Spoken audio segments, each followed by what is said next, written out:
श्री शिवाय नमस्तभ्यम दोस्तों। भगवान शिव जी आपकी हर मनोकामना पूरी करे, इसी कामना के साथ आज का वीडियो हम शुरू करेंगे। सबसे पहले तो मेरी सभी प्यारी माताओं बहनों को हरतालिका तीज की ढेर सारी शुभकामनाएं। हम सब अपने पति की दीर्घायु के लिए और अखंड सौभाग्य की प्राप्ति के लिए जीवन पर्यंत इस व्रत को करती रहें। आज इस वीडियो में आपको विस्तार से जानकारी देने वाली हूँ कि पारण का सही समय क्या होने वाला है, पारण में हमें क्या खाना चाहिए, क्या खाकर पारण करना चाहिए, और साथ ही साथ पारण करने से पहले एक कार्य जो है वो अवश्य करें, नहीं तो व्रत जो है वो अधूरा माना जाएगा। तो पारण की संपूर्ण जानकारी आपको इस वीडियो में देने वाली हूँ, तो वीडियो को पूरा ध्यान से अंत तक सुनिएगा, देखिएगा। वीडियो पसंद आ जाए दोस्तों तो वीडियो को छोटा सा एक लाइक कर दीजिएगा और अपने ही चैनल को जोर से सब्सक्राइब कर दीजिएगा। चलिए सबसे पहले बात कर लेते हैं कि पारण का सही समय क्या रहने वाला है, मतलब हमें किस समय पारण करना चाहिए हरतालिका तीज के व्रत का। तो देखिए, बहुत सारे घरों के नियम अलग अलग होते हैं, बहुत सारे राज्यों के जो नियम हैं वो अलग अलग होते हैं। हर राज्य में अलग अलग से पूजा विधि होती है और हर घर की जो पूजा विधि, जो रीति रिवाज है व्रत की, वो अलग होती है। बहुत सारे घरों में जो है वो रात्रि में ही जो है वो पारण कर लिया जाता है, मतलब रात की जो पूजा होती है तो उसके बाद पारण कर लिया जाता है। मगर हमारे एमपी में जो है वो दूसरे दिन की जब उदया तिथि शुरू होती है, सूर्य की पहली किरण जब धरती पर पड़ती है तभी पारण किया जाता है।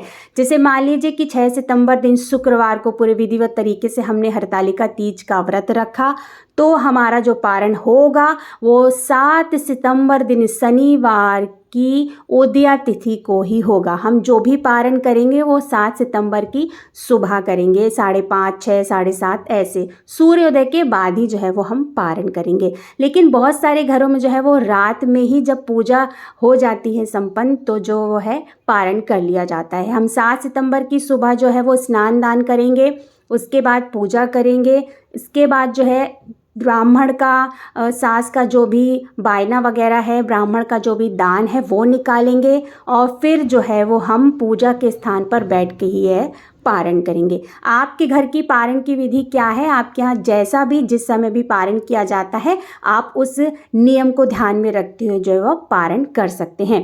देखिए, पारण की जो एग्जैक्टली टाइम है वो मैं आपको नहीं बता सकती हूँ, इसलिए नहीं बता सकती हूँ क्योंकि हर घर के जो नियम होते हैं वो अलग होते हैं। जैसे कि मैंने बताया हमारे एमपी में और हमारे यहाँ जो है वो 7 सितंबर दिन शनिवार को, यानी कि तीज की जो तृतीया तिथि है वो समाप्त हो जाएगी और चतुर्थी तिथि लग जाएगी, तो 7 तारीख की उदया तिथि को ध्यान में रखते हुए हम पारण करेंगे। ठीक है दोस्तों। अच्छा, अब दूसरी बात कर लेते हैं कि पारण हमें क्या खाना चाहिए। देखिए, सबके घर के रीति रिवाज अलग है। कहीं कहीं जो है वो चावल के सत्तू से जो है वो पारण किया जाता है, कहीं कहीं जौ के सत्तू से पारण किया जाता है, कहीं कहीं राज्यों में जो है वो हलवा पूड़ी से जो है वो पारण किया जाता है। जैसे हमारे यहाँ जो है, हम जो भी प्रसादी जो है वो हरतालिका तीज के व्रत में चढ़ाते हैं, जो भी हमने हरतालिका तीज के व्रत में भगवान शिव को और माता पार्वती को जो चढ़ाया है, जो भी चौकी में रखा है, नारियल वगैरह जो फोड़ा जाएगा और उसके बाद पहले वो प्रसादी खाई जाएगी पारण में। उसके बाद जो है वो हमारे यहाँ कढ़ी चावल खा के जो है वो व्रत का पारण किया जाता है।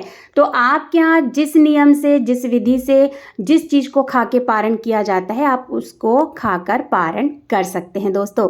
वैसे जो है ना, सबसे पहले हमको जो भी हमने प्रसाद चढ़ाया है, सबसे पहले हमें उसे ग्रहण करना चाहिए पूजा के स्थान पर, और उसके बाद जो है वो हमें पारण करना चाहिए। अच्छा, पारण करने से पहले हमें एक चीज़ जो है वो अवश्य कर लेनी चाहिए, ध्यान से सुनिएगा। पूजा संपूर्ण मानी जाती है उसको करने से। अगर आप ऐसा नहीं करते हैं जो मैं बताने जा रही हूँ, अगर आपने ऐसा नहीं किया ना, तो फिर कहीं ना कहीं जो है वो व्रत अधूरा माना जाता है।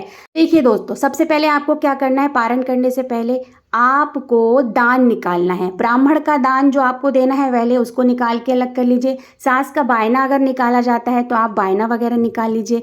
घर में सबसे जो बड़े हैं आपसे उनका आशीर्वाद ले लीजिए, उनका पैर छू लीजिए। और फिर आपने जो हरतालिका तीज व्रत की जो चौकी वगैरह लगाई है, जो कलश की स्थापना वगैरह की है, उसको थोड़ा सा जो है वो हमको हिला देना चाहिए। उसके बाद ही जो है वो हमें पारण करना चाहिए। देखिए, विसर्जन आप बाद में भले ही करते रहें, मतलब व्रत खोलने के बाद भी जो है वो विसर्जन कर लिया जाता है, लेकिन हमें चौकी को अवश्य हिला देना चाहिए, कलश वगैरह को अवश्य हिला देना चाहिए। उसके बाद हमें बड़ों का आशीर्वाद लेना चाहिए, सबके अपने बड़ों के पैर छूने चाहिए। उसके बाद जो है वो हमें पारण करना चाहिए। तो यहाँ पारण की संपूर्ण विधि मैंने आपको बतला दी है दोस्तों। आशा करती हूँ आपको वीडियो पसंद आया होगा। वीडियो पसंद आया है तो वीडियो को छोटा सा एक लाइक कर दीजिएगा। आपका एक छोटा सा लाइक हमें प्रेरित करता है और भी अच्छे अच्छे नए नए वीडियो बनाने के लिए। बहुत जल्द मिलते हैं एक नए वीडियो के साथ, एक नई जानकारी के साथ। तब तक लिशि शिवाय नमस्तभ्यम। धन्यवाद दोस्तों।